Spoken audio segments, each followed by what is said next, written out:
Okay.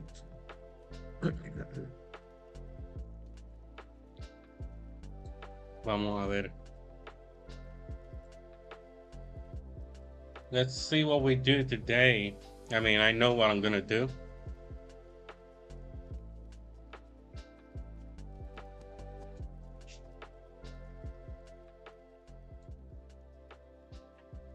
Okay. Well,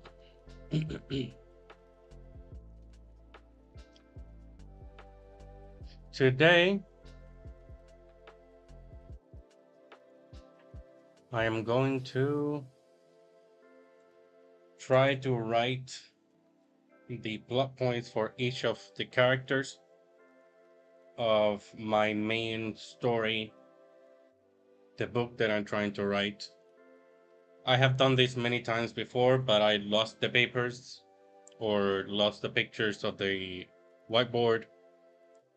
So I'm just gonna do all of these from memory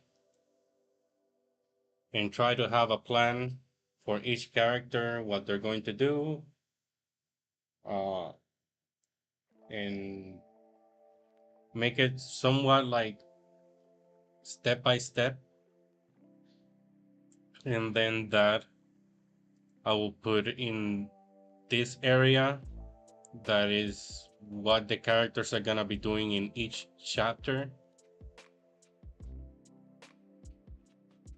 I'm gonna try to do it contained by parts so I don't have to scroll too much up, down, left, right. Uh, so just, and I should even try to not put the people that are not gonna be in the first part or in each part. So, for example, this character Remy, he's not going to be on the in the on part one. He's probably gonna be on part two, maybe. But this is just a template that I made myself. I don't know if there's a tool that will make what I'm trying to do easier, but we work with what we have with what we have. So grab yourself your coffee, your iced tea, and let's have a chill morning trying to create new ideas.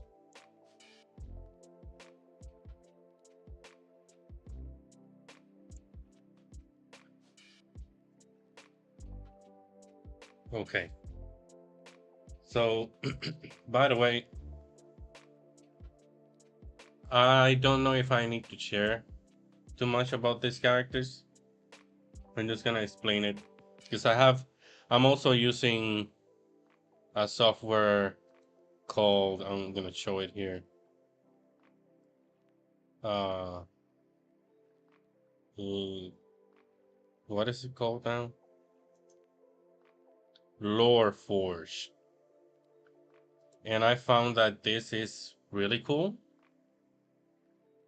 And I haven't explored all the things that it can do, but at least for characters, it's really cool that I can create characters and then put them like in teams. So if we have all the heroes in one team, we have bad guys or factions, I can put them in a different group. So I like that. Organizations, I guess you can't see it because I'm organizations. So here, uh, characters, you can put the characters all together and divided by groups. Organizations, you can create different factions and give them a description. So you can, it has all of this is already in it. You can add more. Like if I click edit here, you can add more things to the details, but these are like the normal templates that you can fill in, like what's the power structure, and you can go in and insert all the description of this faction. Cultures, I have not done that yet. Species, you can put humans, or if there's another uh, type of humanoid, you can put it in there also, or non-sapien. I guess this is for beasts, animals, something like that. Locations also has, so this is pretty cool, but right now I'm trying to focus on just the story of each character, what I want each character to do in the first book.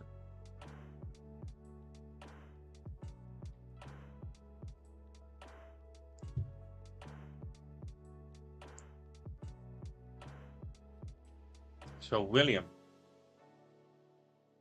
Who is William? William is an ex-mage that got his powers taken away from him, and he's trying to find them. He's trying to find a way to get the powers back. So the story kind of begins with he robs a museum to get uh, a scroll or notes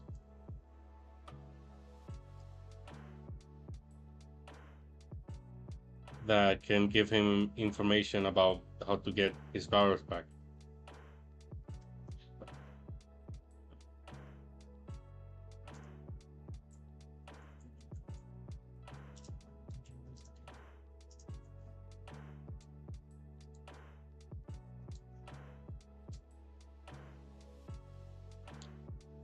After that, he's gonna try to. No, well, I guess this is the same type of scene. He flees after almost getting caught. Okay, so now after he runs away, find a place to lay low and study what he got from the museum. And that's when he goes to Tobias, who is one of his best friends. Tobias' house. I need to put all of these in rap test. Okay.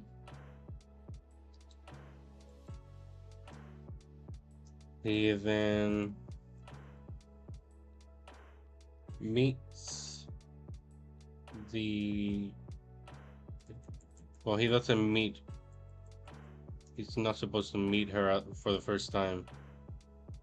But he meets Darius for the first time.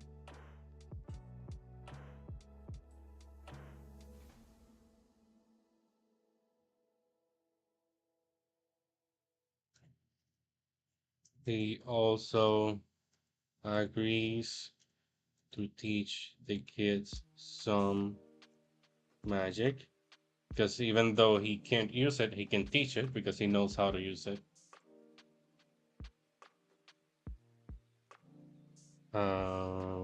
Okay.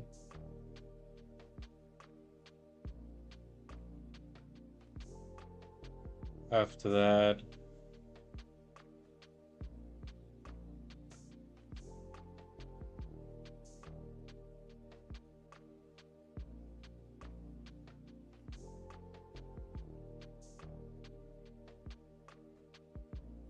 this pause is me thinking if I even should have this in stream.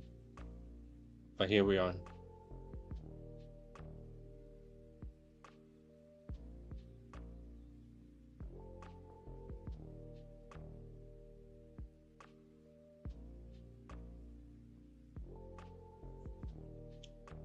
Okay, so he's then going to, I guess I should put this over here. Nope, that's not what I wanted to do. Wanted to move.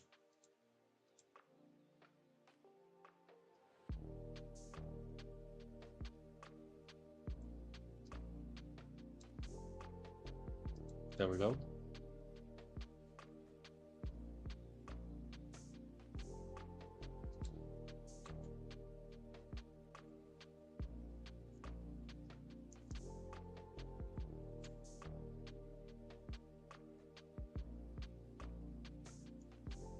After he agrees, um, they have some basics lessons, but they are found and have to flee.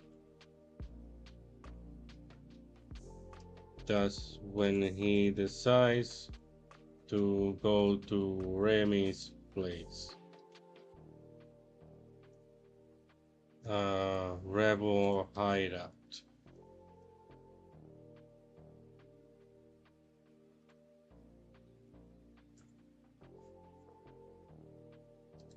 Okay, that's more or less the first part. Proviel is the apprentice, the first real apprentice of William. He starts the story with him, so he helps Will steal from the museum and follows him around, learning magic along the way.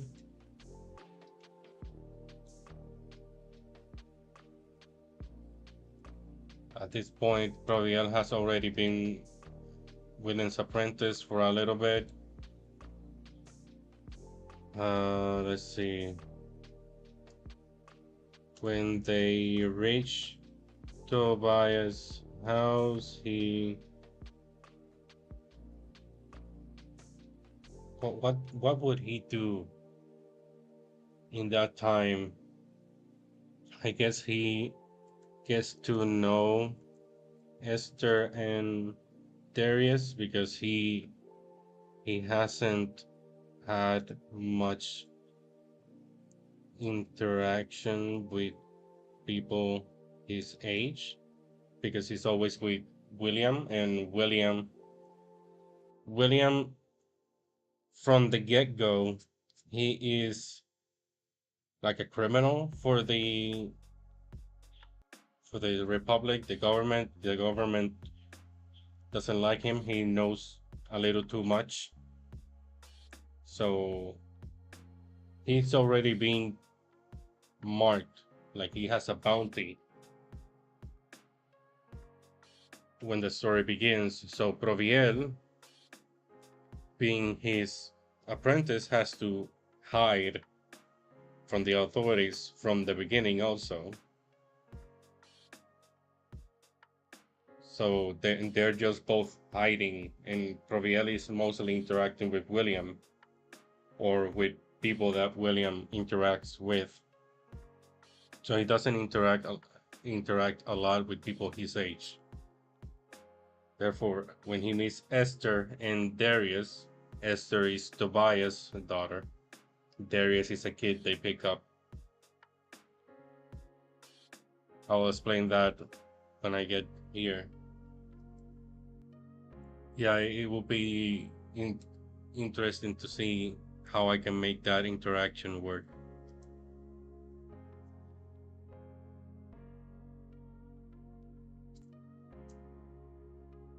He is the one that explains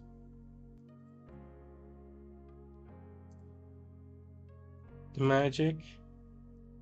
Like, William is the one with the knowledge, but he's gonna have this interaction or this dynamic with Proviel that he's telling Proviel He's leading the answer so that Proviel tells Darius, who is the one that's finding out about the world.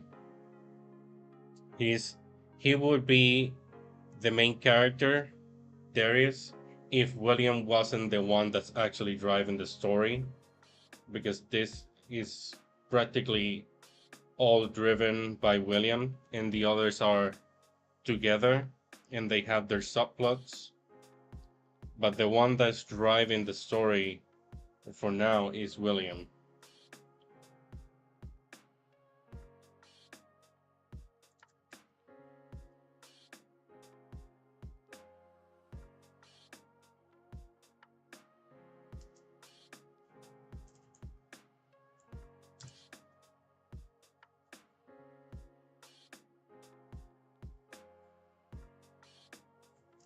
He appears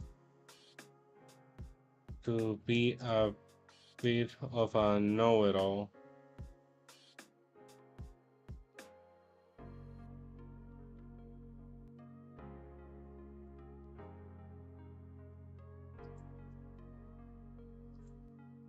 Darius.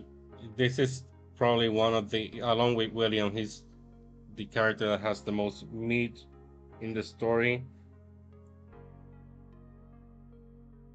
because he escapes a labor camp.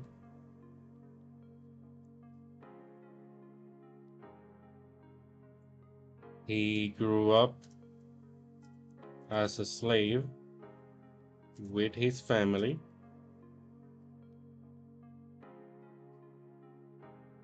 Let's put that first.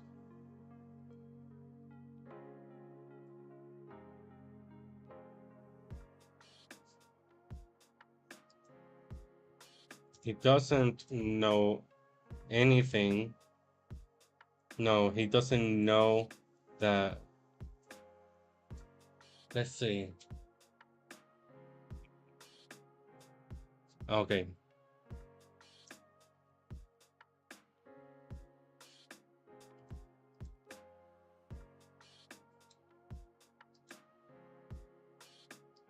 Okay. So he doesn't know that he himself has power because he has never been able to use them. He being a slave, he doesn't have practically any food. He doesn't have any education aside from enough to communicate and do basic tasks around. And he the story starts with him basically getting to the age in which he will be eligible for work in the camp. So it's a mining camp, and he will start to work, and they will start feeding him a little bit more so that he can work in the mines with the men. And then during that, when he's getting more food, more ability to be physically strong, his body is now able to exert a little bit of the power, but not enough that anyone can notice. And he doesn't know it because he has never been fed properly. He has no idea that it's possible that peasants or slaves can have powers, even though he has heard stories of heroes and great mages from an old man in the camp. But he himself that cannot even fathom he being one of the heroes. He loves the stories of the heroes, but he doesn't think that that's something that's ever going to happen to him. So in this dynamic in the camp, things happen that he's able to escape, right? And he escapes alone.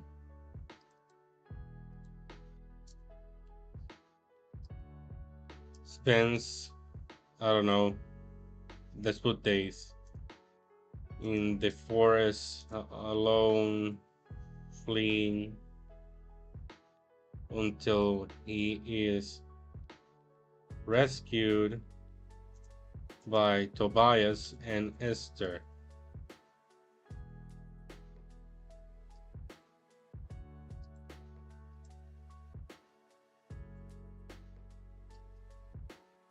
He then kind of becomes Tobias' apprentice, but not in magic, as carpenter. Because Tobias doesn't have powers, he's just a normal person that's a carpenter.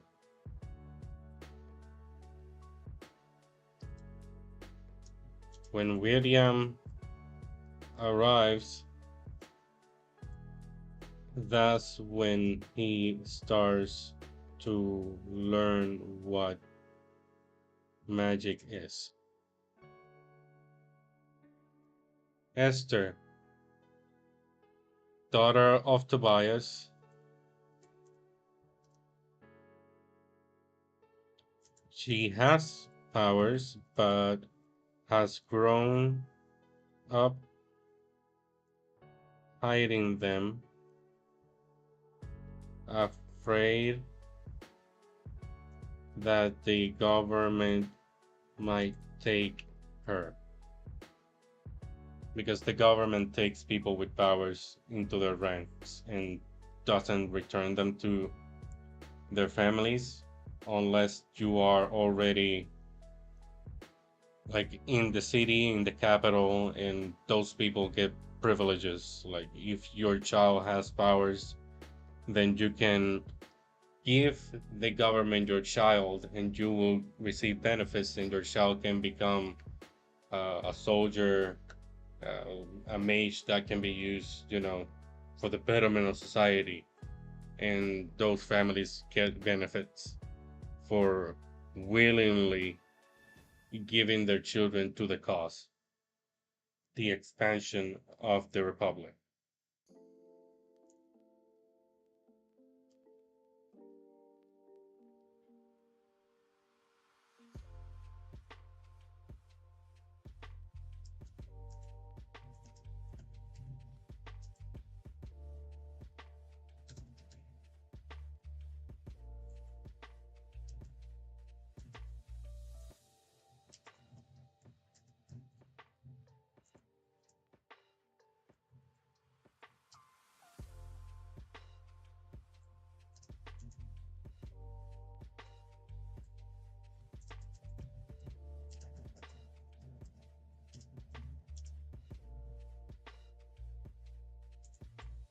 And she kind of resents her father because he's the one that has always uh, kind of taught her to be afraid.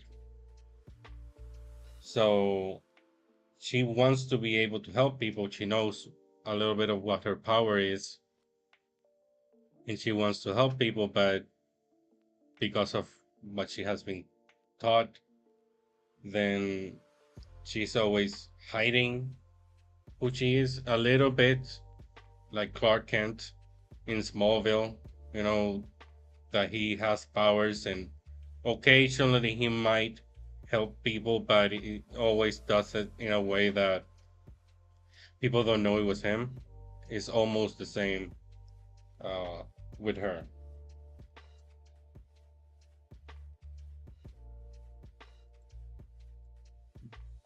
Freya or Priya, I don't know how I'm gonna pronounce the name yet. She is like a basically a detective, but that's not the actual name. It's a Hexarch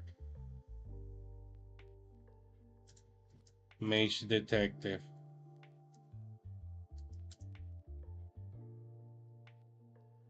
and she works on protecting uh, the capital.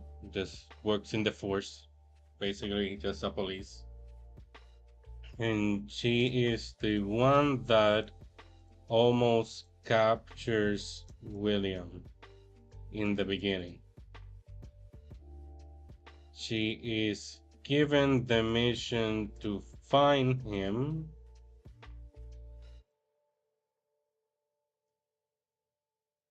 Basically, make a team and go and capture him.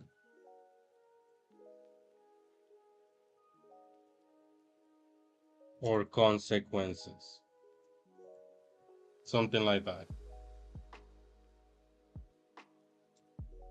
So she's gonna be following William and trying to find where he is. And she's gonna have a team with her of other Hexars or enforcers that are going to help her try to capture William. Because remember, William is a fugitive. Basically, that's what she's gonna be doing.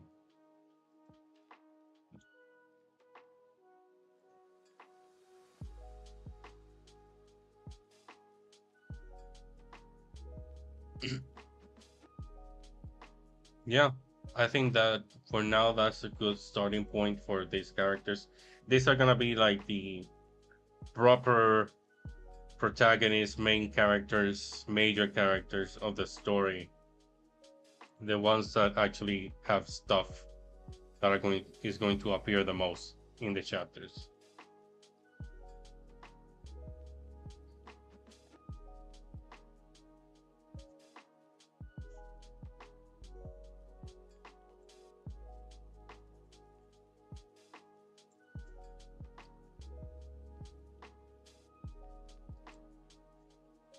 This I'll do this later. This cap is gonna tight.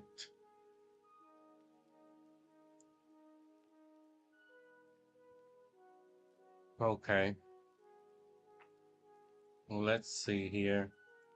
I should also try to write a little bit today.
Should I even have this here? This.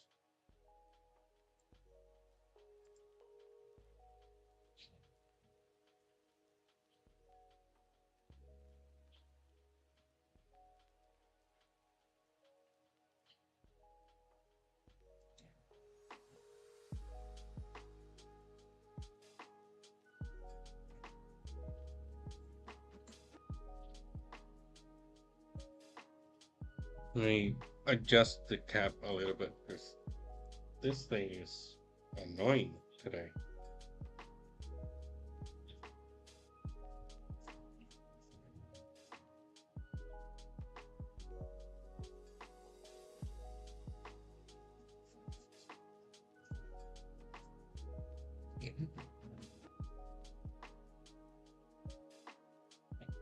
Okay.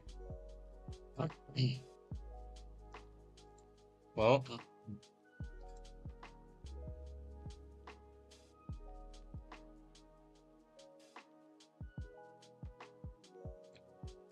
Let's see. Emperor Vader, Happy Trigger.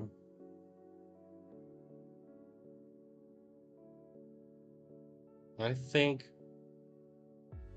a little bit of Happy Trigger today.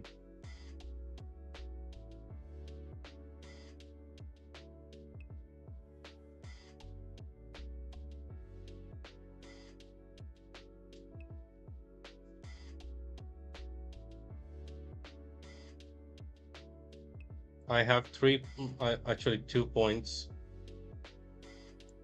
for this scene.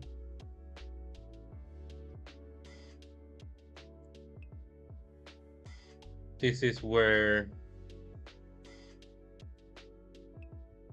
Castle has to choose what his character is gonna be. This is a lit RPG story that I'm writing.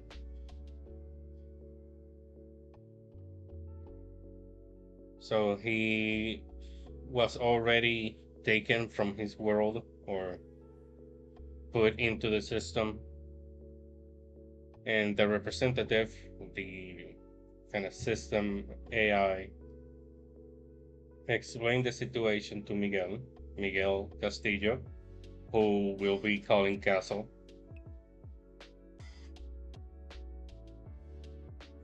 And he has to start the creation of his character, who he is gonna name Castle. The other point is choosing the class, when selecting the class, something weird happens and a new weapon appears. And that's where we will meet Happy.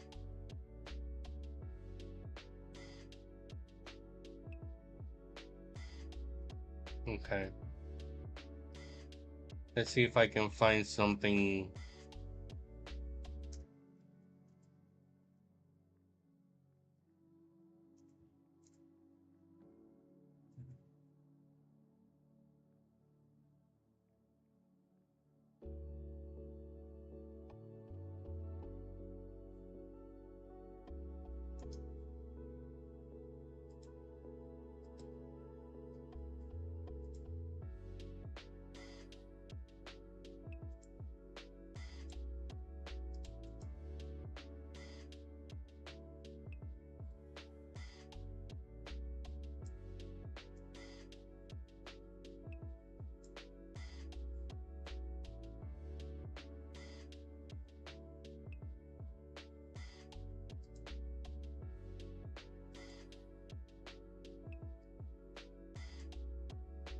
All right. Well, I'm gonna try to focus for a little bit and write about this.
I mean, the obvious choice is the one that I'm going for is uh,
I need a third choice.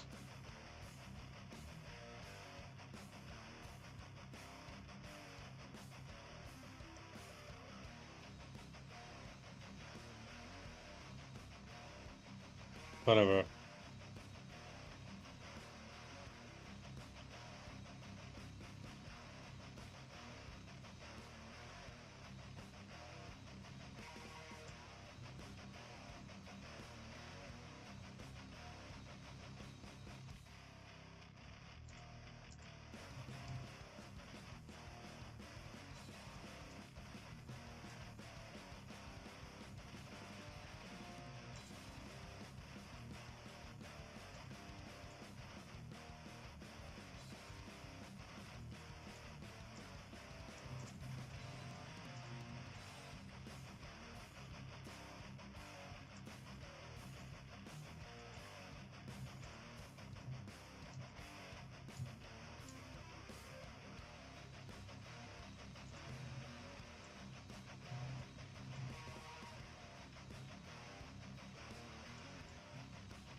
Okay.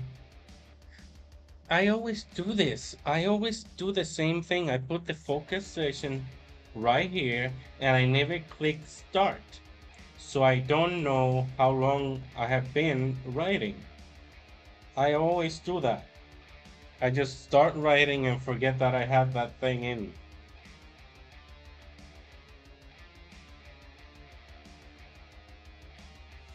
And this happens. Now I'm a little bit like, what I'm going to do next. And it's probably because I spent more than 20. I didn't, you know, track the time, took a break before I got a little bit tired of the same scene. I don't know.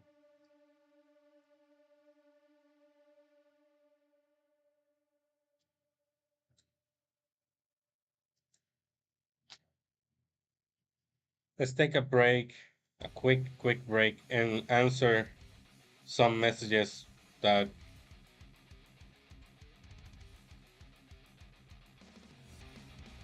some friends sent me. So let's put this away, I guess.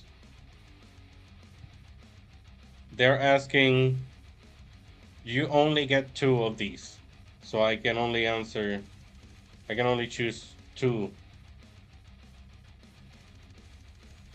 Well, obviously, it's Tetrix. My immediate answer is Tetrix.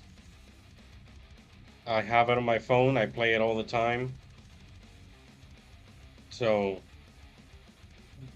Tetrix. Should I put other music?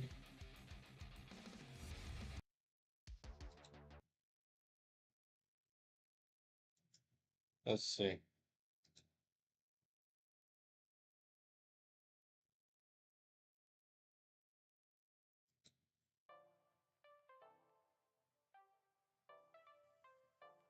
Yeah, so Tetrix is the obvious answer for me. And the second one is probably gonna be Super Mario 3.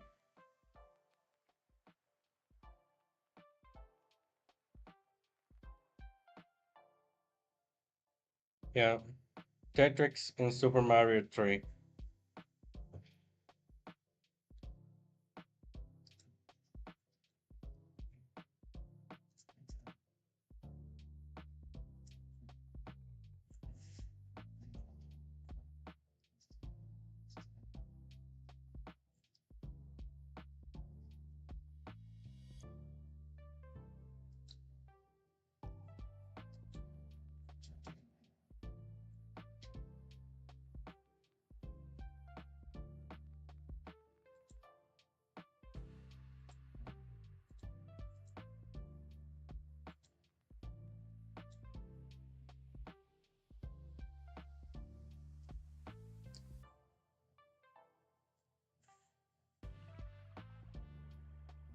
Okay. I wrote something. Let's go for the next thing.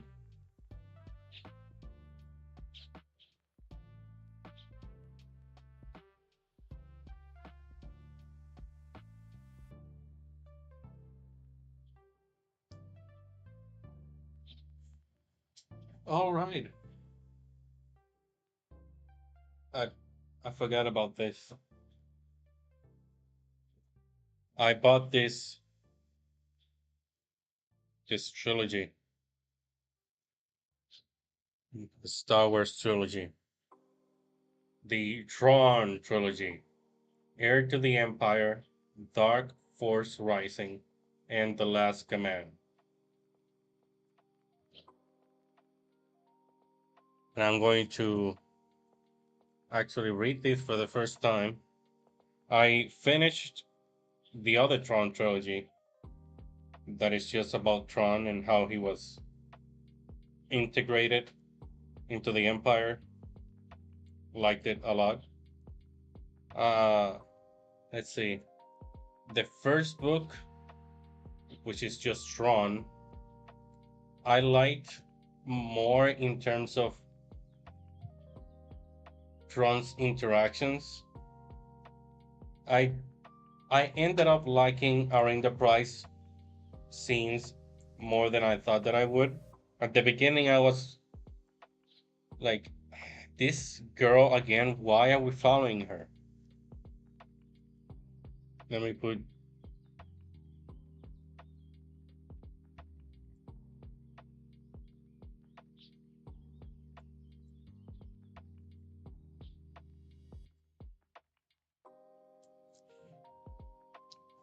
I'm like, why are we following our Enterprise?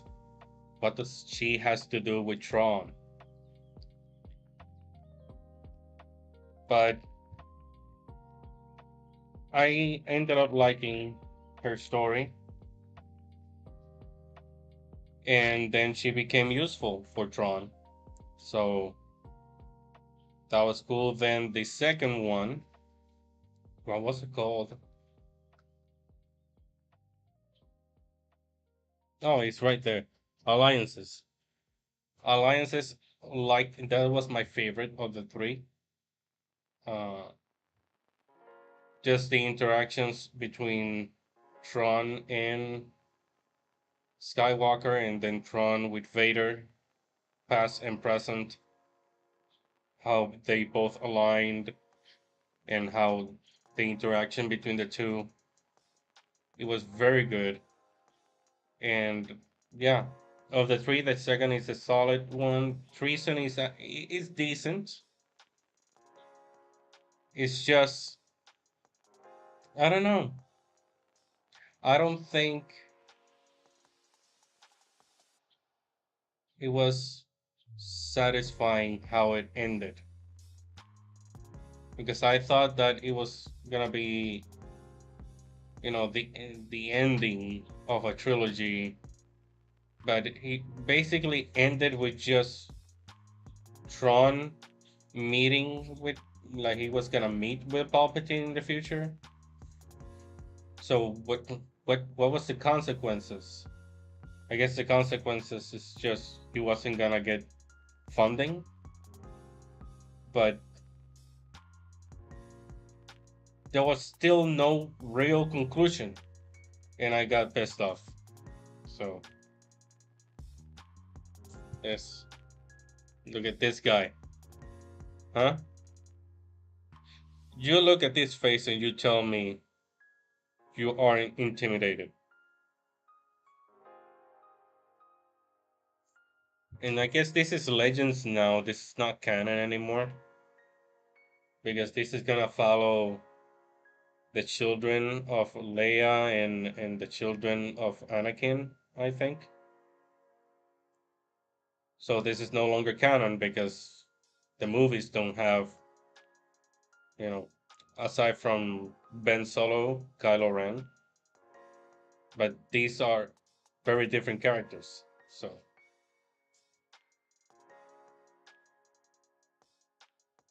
yeah, is this mirrored? Because I'm seeing it in OBS and it looks like it's mirrored. Can I fix that?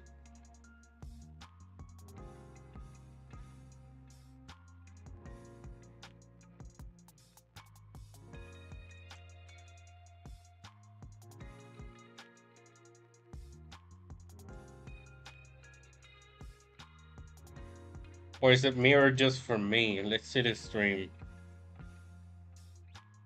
Yeah, the stream is also mirrored. But hmm, how do I change that?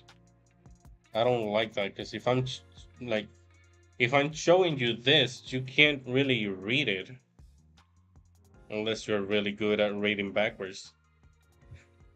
But I'll do it for later because it might mess up with the stream. But okay. So I'm gonna start reading it here on stream if I can get it out.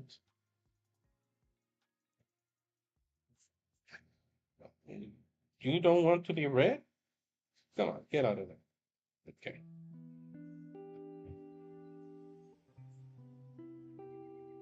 Star Wars Heir to the Empire, Book 1 of the Tron Trilogy by Timothy Zahn. He's the same guy that wrote the other trilogy, I think. Yeah. Yep. The Essential Legends collection. Yeah. So not really canon anymore. Let's put it here. Let's find some sci-fi. Uh, sci-fi lo-fi.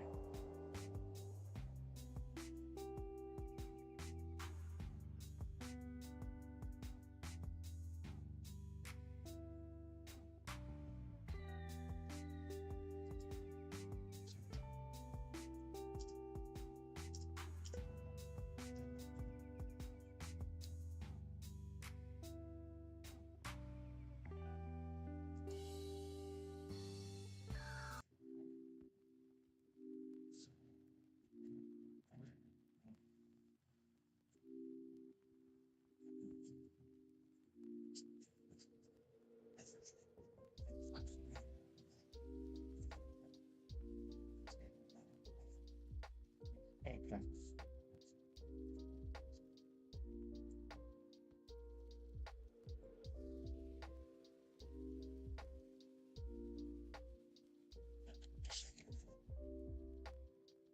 Just don't do it anymore. Hey guys, uh, just don't do it anymore. Sorry, I wasn't reading the chat. What do you mean by don't do it anymore? Was it when I said that I was tired of the chapter or writing that that chapter? It is gorgeous. Yes, it is gorgeous. I need to fix whatever the camera is doing so that you can actually read it.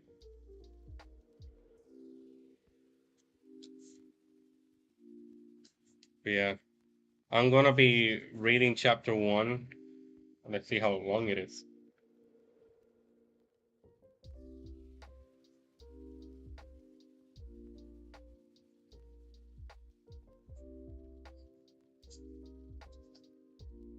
Okay, so it's like 15 pages. Shouldn't be that bad.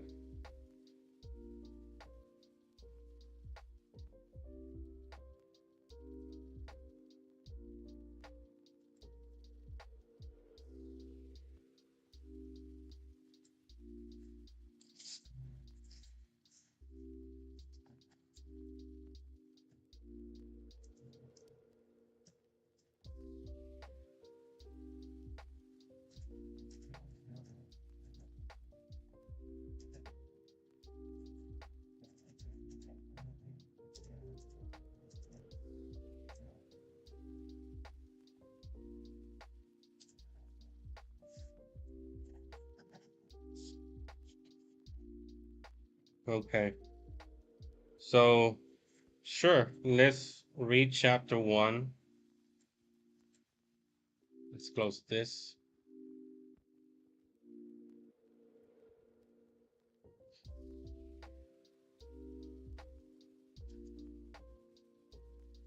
Sorry if I missed it in the chat before you went away.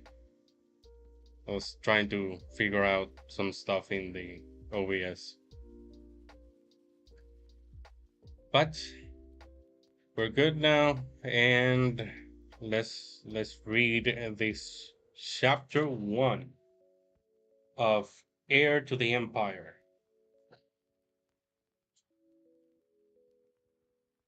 Captain Palian, a voice called down the portside crew pit through the hum of background conversation. The message from the sentry line. The scout ships have just come out of Lightspeed. Palian, leaning over the shoulder of the man that the Chimera's bridge engineer monitor. Ignore the shout. Trace this line for me, he ordered. Tapping a light pen at the schematic on the display. The engineer threw a questioning glance at him. Sir? I heard him. You have an order, Lieutenant. Yes, sir. The other said carefully and keyed for the trace. Captain Pallian? The voice repeated, closer this time, keeping his eyes on the engineering display. Pallian waited until he could hear the sound of the approaching footsteps. Then, with all the regal weight that 50 years spent on the Imperial fleet gave to a man, he straightened up and turned. The young duty officer's brisk walk faltered, came to an abrupt halt. Sir? He looked into Pallian's eyes and his voice faded away. Pallian let the silence hang in the air for a handful of heartbeats, long enough for those nearest to notice. This is not a cattle market in Shanghai, Lieutenant. Shell. He said that last part, keeping his voice calm but icy cold. This is the bridge of an Imperial Star Destroyer. Routine information is not, repeat, not. What? This is the bridge of an Imperial Star Destroyer. Routine information is not, repeat, not simply shouted in the general direction of its intended recipient. Is that clear? Tischel swallowed. Yes, sir. Pallian held his eyes for a few seconds longer, then lowered his head in a slight nod. Now, report. Yes, sir. Tischel swallowed again. We have just received word from the sentry ships, sir. The scouts have returned from their scan raid on the Obra Sky system. Very good, Pallian nodded. Did they have any trouble? Only a little, sir. The natives apparently took exception to them pulling a dump of their central library system. The wing commander said there was some attempt at pursuit, but that he lost them. I hope so, Pallian said grimly. Obra Sky held a strategic position in the borderline regions, and intelligence reports indicated that the New Republic was marking a strong bid for its membership and support. If they'd had armed emissary ships there at if they had armed emissary ships there at the time of the raid, dot dot dot. Well, he'll know soon enough.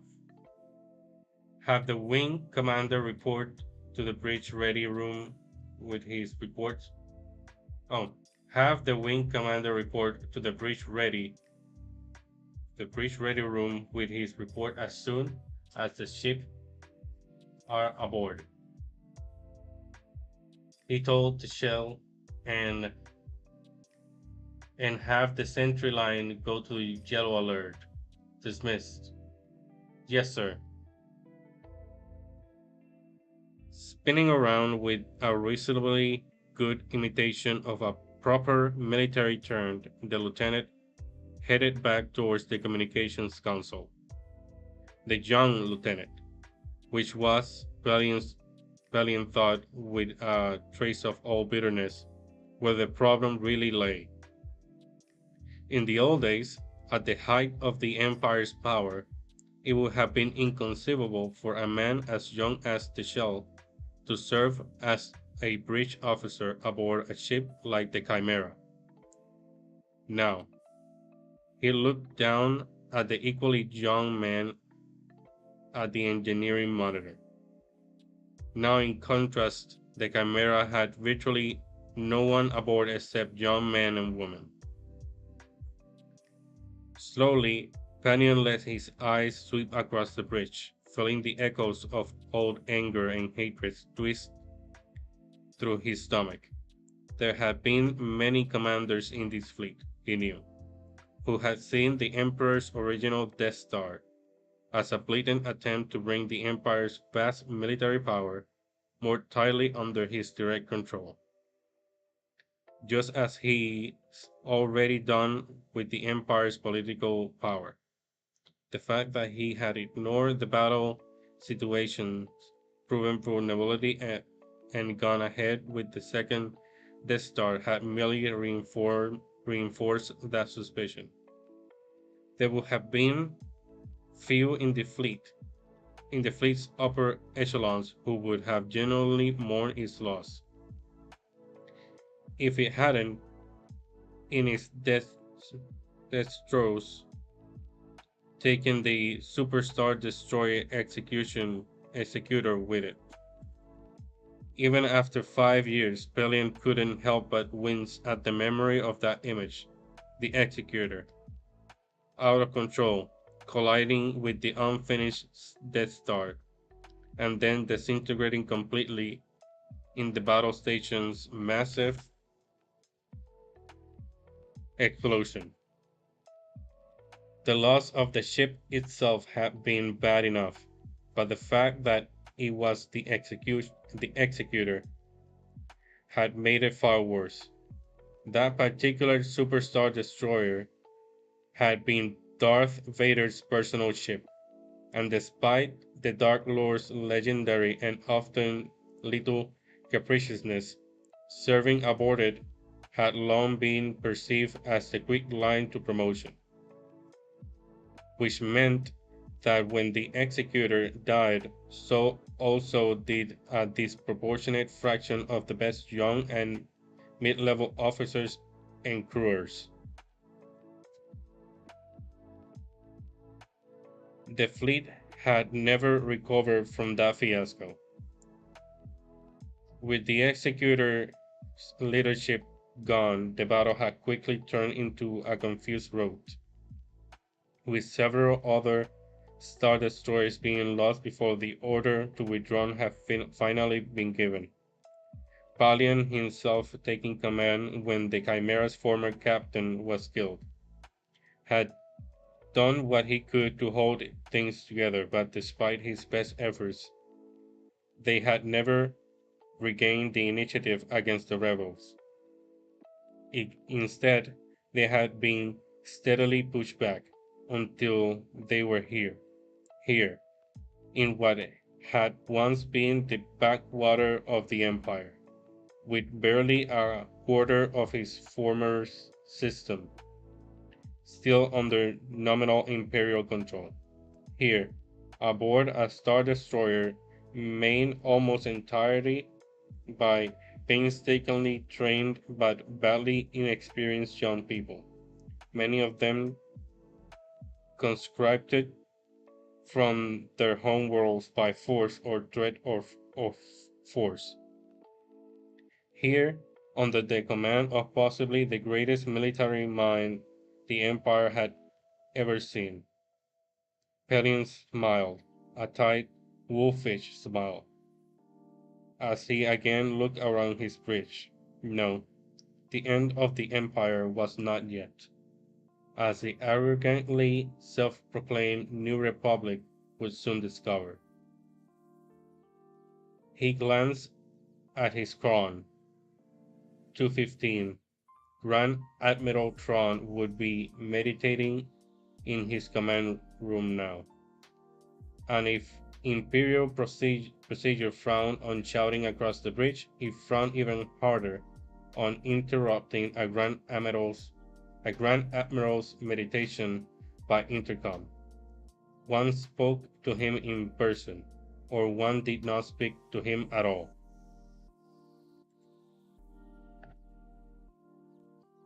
Oh, not pressing the focus timer. Just don't press the focus timer anymore. Yeah.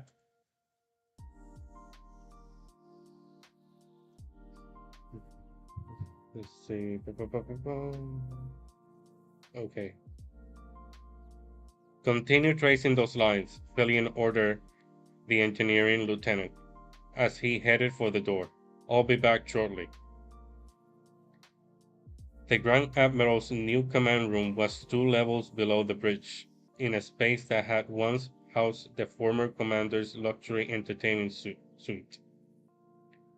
When Palin had found Tron, or rather, when the Grand Admiral had found him, one of his first acts had been to take over the suite and convert it into what was essentially a secondary bridge. A secondary bridge, meditation room, and perhaps more. It was no secret aboard the Chimera that since the recent refitting had been completed, the Grand Admiral had been spending a great deal of his time here. What was secret was what exactly he did during those long hours. Stepping to the door, Palian straightened his tunic and braced himself. Perhaps he was about to find out. Captain Pelion to see Grand Admiral Tron, he announced. I have informed. The door slid open before he had finished speaking. Mentally preparing himself, Pelion stepped into the dimly lit entry room. He glanced around, saw nothing of interest, and started for the door to the main chamber, 5 paces ahead. A touch of air on the back of his neck was the only warning. Captain Pelion, a deep, gravelly, cat-like voice mewed into his ear. What? Pelion jumped and spun around, cursing both himself and the short, wily creature standing less than half a meter away. Blasted Rook, he snarled. What do you think you're doing? For a long moment, Rook just looked at him, and Pelion felt a drop of sweat trickle down his back. With his large, dark eyes, protruding jaw, and glistening needle teeth, Rook was even more of a nightmare in the dimness that he was in normal lighting. Especially to someone like Pelion, who knew what Tron used Rook and his fellow Norgri for. I'm doing my job, Rook said at last. He stretched his thin arm almost casually out towards the inner door, and Palion caught just a glimpse of the slender assassin's knife before it vanished somehow into the Nogri's sleeve. His hand closed, then opened again, steel wire muscles moving visibly beneath the dark gray skin. You may enter. Thank you, he growled. So guess it should be thank you, or something like that.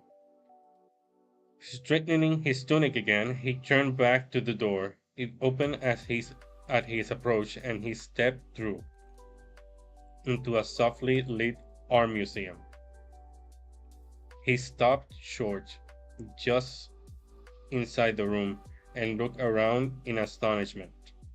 The walls and dome ceiling were covered with flat paintings and planets, a few of them vaguely human looking, but of most of distinctly alien origin. Various sculptures were scattered around, some freestanding, others on pedestals. In the center of the room was a double circle of repeater displays, the outer ring slightly higher than the inner ring. Both sets of displays, at least from what little Palion could see, also seemed to be devoted to pictures of artwork. and in the center of the double circle, seated a duplicate Admiral of the Admiral's chair on the bridge, was was Grand Admiral Tron. So he was sitting on a chair in that circle. Okay. He sat motionlessly, his shimmery black blue black skin, or he sat motionlessly. Wow. His shimmery blue-black hair glinting in the dim light, his pale blue skin looking cool and subdued and very alien on his otherwise human frame.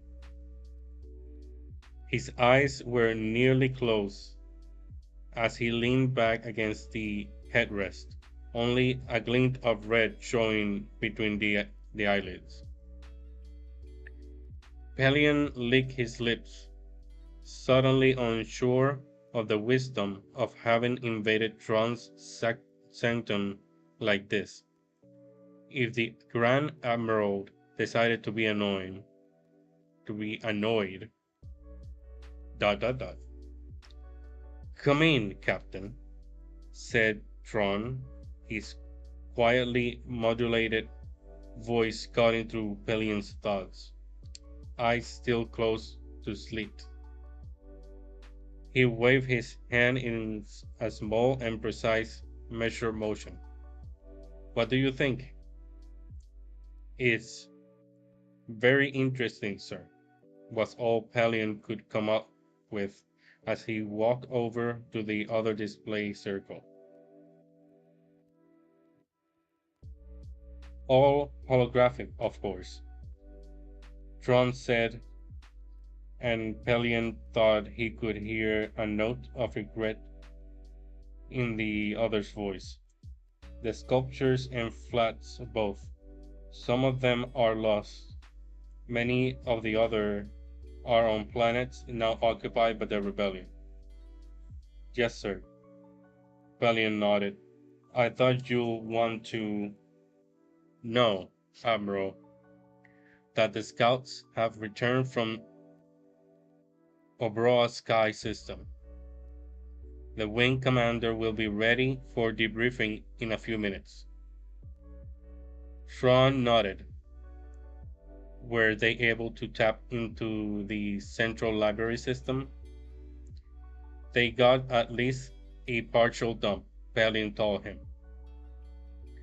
I don't know yet if they were able to complete it. Apparently, there was some attempt at pursuit. The wing commander thinks he lost them, though. For a moment, Tron was silent. No, he said. No, I don't believe he has. Particularly not if the pursuers were from the rebellion. Taking a deep breath, he straightened on his chair and for the first time since Pelion had entered, opened his glowing red eyes. Pelion returned the other's gaze without flinching, feeling a small flicker of pride at the achievement.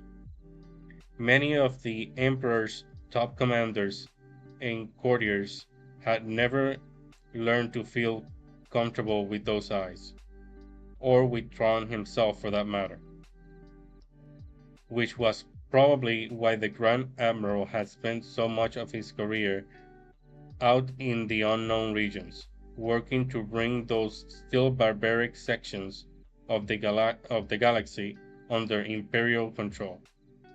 His brilliant success had won him the title of Warlord and the right to wear the white uniform of Grand Admiral, the only non-human ever granted that honor by the Emperor.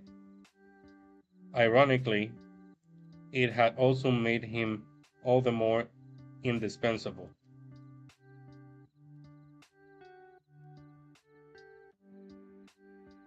All the more indispensable to the frontier campaigns.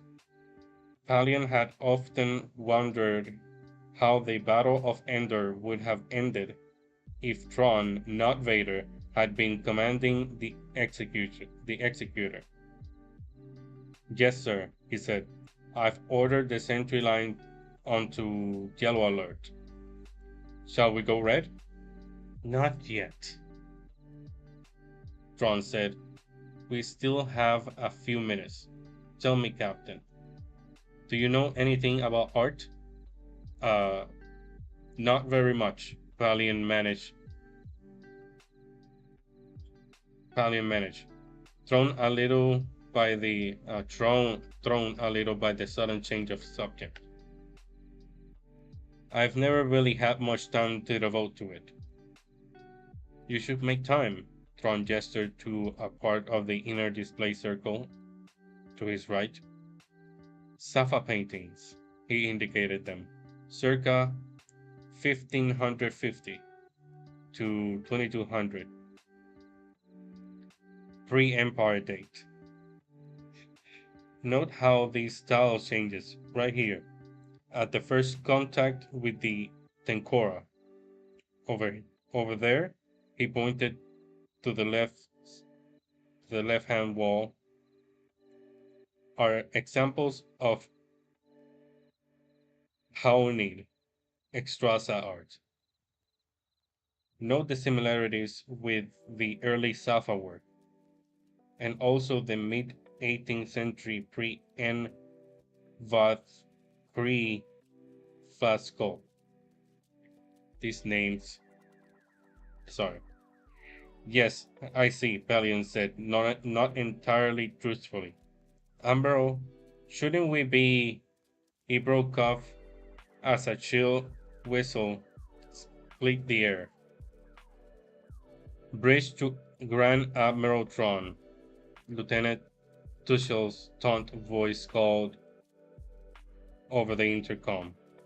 Sir, we're under attack. Tron tapped the intercom switch. This is Tron, he said evenly. Go to red alert and tell me what we got, calmly if possible. Yes, sir.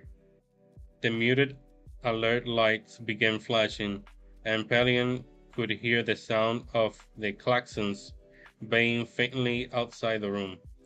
Sensors are picking up 4 New Republic assault frigates. Zishal continued, his voice tense but under noticeably better control.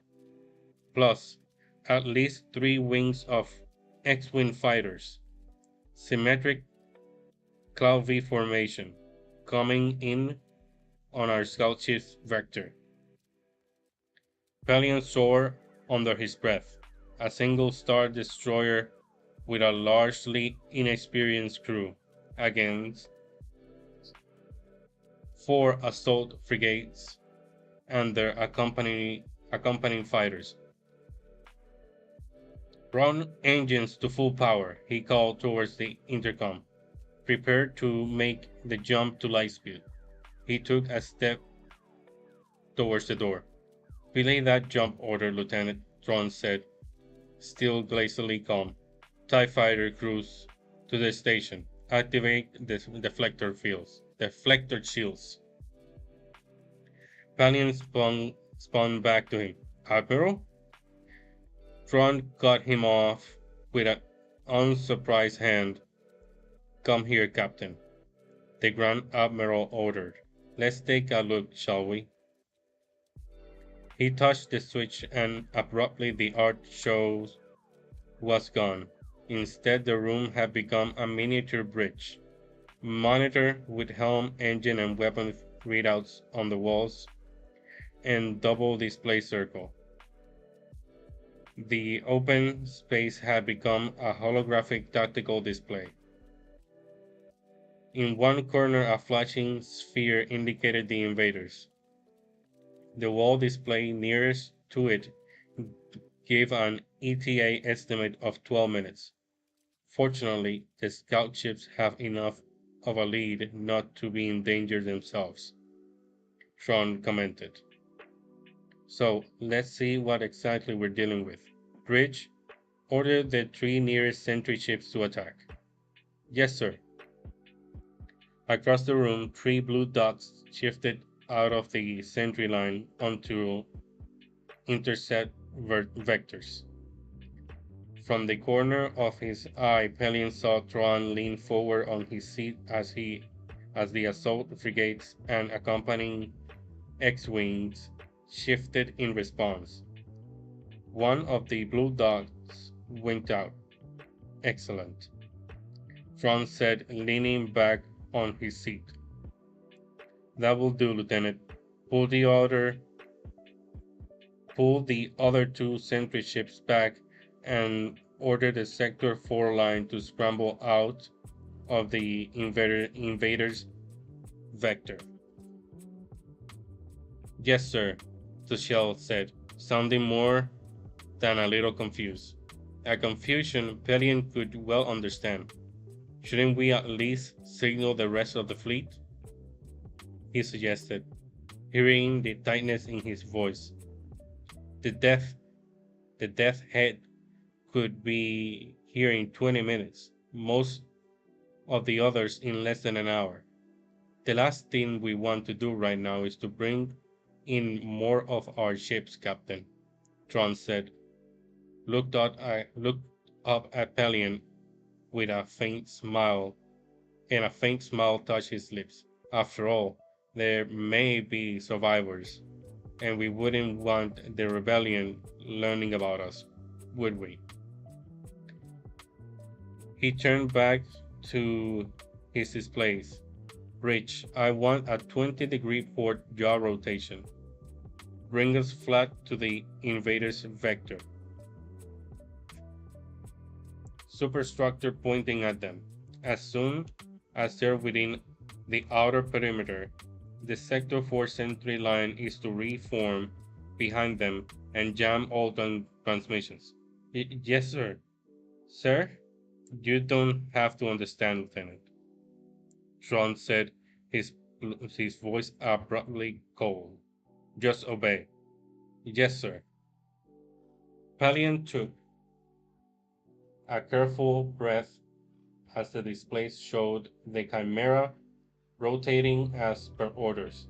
I'm afraid I don't understand either, Admiral. Turning our superstructure towards them again, Tron stopped him with an upraised hand. Watch and learn, Captain. That's fine, Bridge. Stop the rotation and hold position here. Drop docking bay reflector shields. Boost power to all others. TIE fighter squadrons, launch when ready. Head directly away from the Chimera for 2 kilometers. Then flip around in upper cluster formation. Black fire speed, zonal attack pattern. He got an acknowledgement, then looked up at Pelion. Do you understand now, Captain? Pelion pursed his lips. I'm afraid not, he admitted. I see now that the reason you turned the ship was to give the fighters some exit cover. But the rest is nothing but a classic Mark Sable closure maneuver. They're not going to fall for anything that simple. On the contrary, Tron corrected coolly, not only will they fall for it, they'll be utterly destroyed by it. Watch, Captain, and learn. The TIE fighters launch, accelerating away from the Chimera, and then leaning hard into etheric rudders to sweep attack around it like the spray of some exotic fountain. The invading ships spotted the attackers and shifted vectors. Pelion blinked. What in the Empire are they doing? They're trying the only defense they know against a Mark Sable, Tron said, and there was no mistaking the satisfaction in his voice. Or, to be more precise, the only defense they are psychologically capable of attempting. He nodded towards the flashing sphere. You see, Captain, there's an Elam commanding that force. An Elamine simply cannot handle the structured attack profile of a properly executed Margo Sable. Pelion started stared at the invaders, still shifting into their utterly useless defense stance, and slowly it dawned on him what Tron had just done. That sentry ship, that sentry ship attack a few minutes ago. You were able to tell from that those were Elohim ships? Learn about art, Captain, Tron said, his voice almost dreamy. When you understand a species' art, you understand that species. He straightened his chair. He straightened his chair. Which bring us to flight speed. Prepare to join the attack. An hour later, it was all over.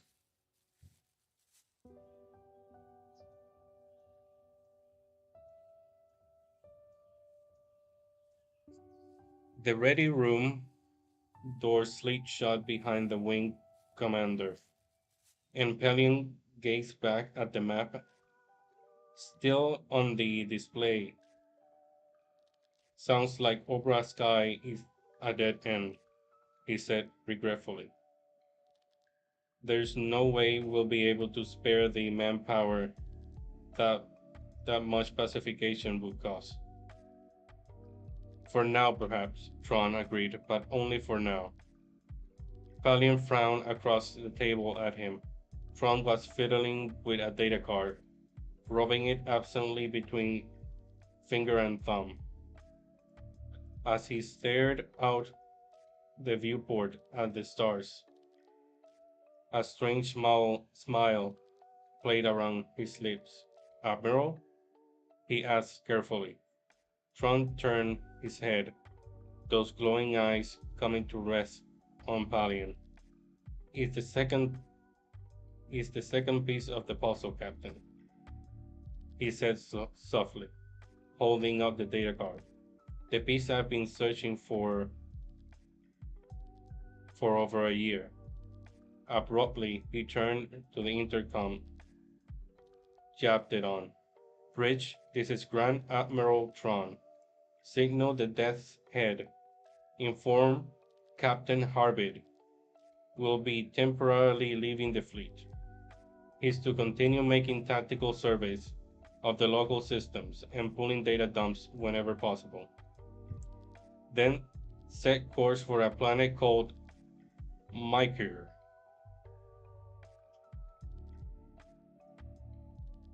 The nav computer has its location. The bridge acknowledged, and Tron turned back to Palion. You seem lost, Captain, he suggested.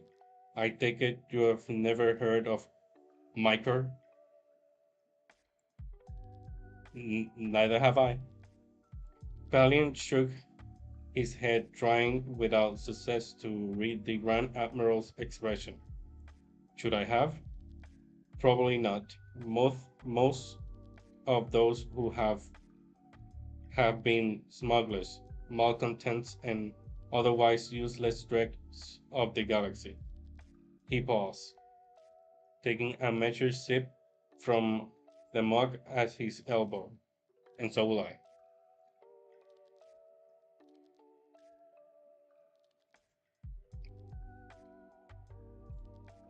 Whatever the Grand Admiral was going to whatever the Grand Admiral was going to tell him, he was obviously going to tell it in his own way and time.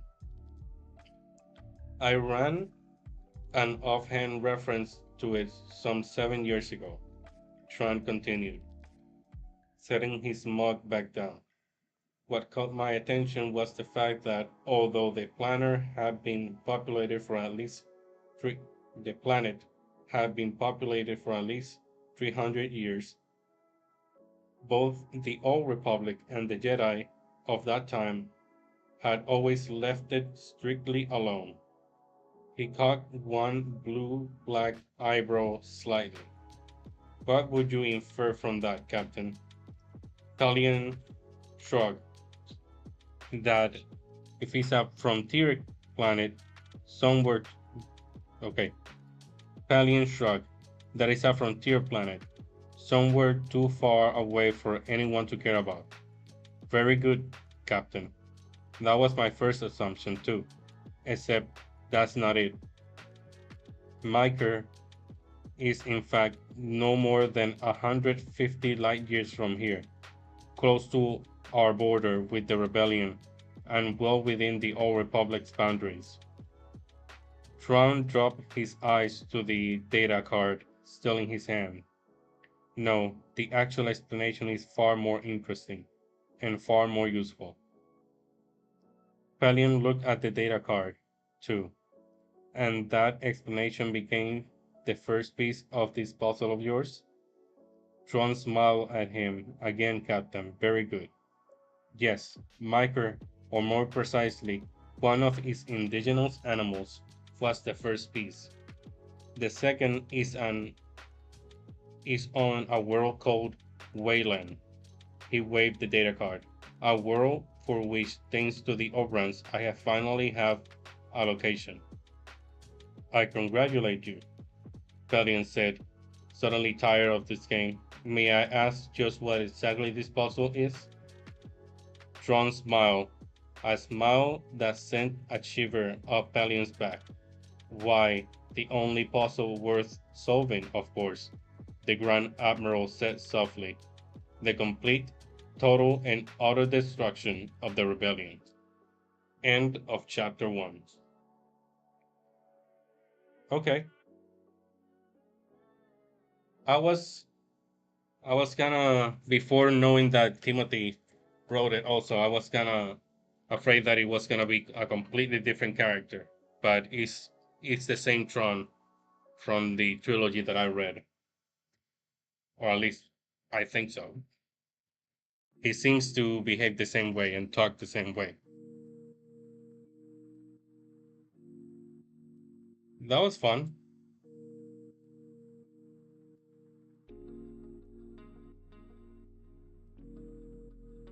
Well,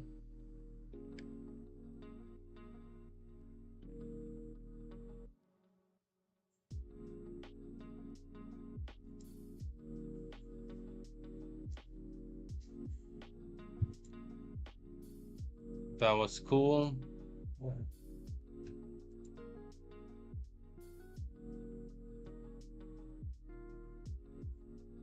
And for now, I guess that's gonna be all.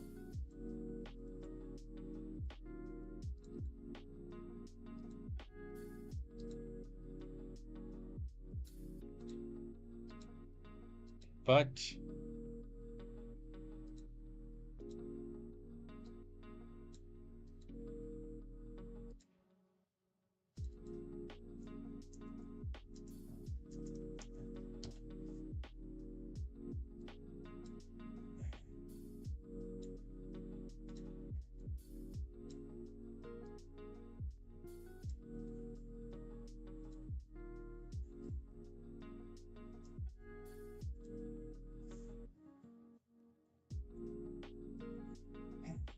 to whoever is watching, thank you for joining me this morning.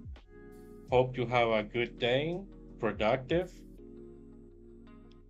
and we'll see each other next week.